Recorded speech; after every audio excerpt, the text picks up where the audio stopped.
This video will cover Dyskeratosis Congenita, which may lead to disorders of marrow production.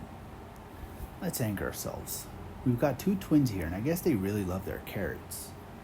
The two twins will remind us of congenita because twins can be congenital.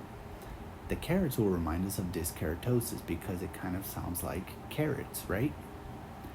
The railroad crossing sign is a reminder that the most common form of this disease is inherited in an X-linked manner. Note that it can also be inherited in autosomal dominant and recessive patterns, but these are not as common.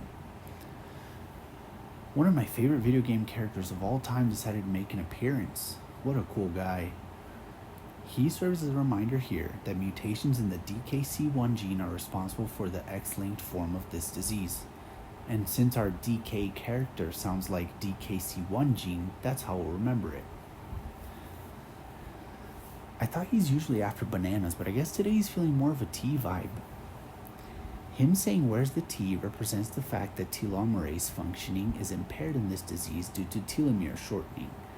T is similar to telomere, isn't it? And you see how this scene takes place in an aisle full of pans? This represents the fact that these patients often present with an isolated cytopenia that eventually progresses to pancytopenia. Pans for pancytopenia. Next, let's look at these grapes. Don't they look a little shriveled? The shriveled grapes serve as a reminder of testicular atrophy, which is associated with this disease. I told you that these girls really love their carrots. They're even crying while singing a song about them. The girls crying represent lacrimal duct atresia, which leads to overflow lacrimation and is another finding associated with this disease. Our next thing to remember here is their tongues. See how they're white? This represents oral leukoplakia, yet another finding of this disease. Next, look at this character here with a hammer. I think he just hit his thumb with the hammer instead of hitting the nail. This represents nail dystrophy, commonly seen in these patients. Lastly, let's notice the girl's skin.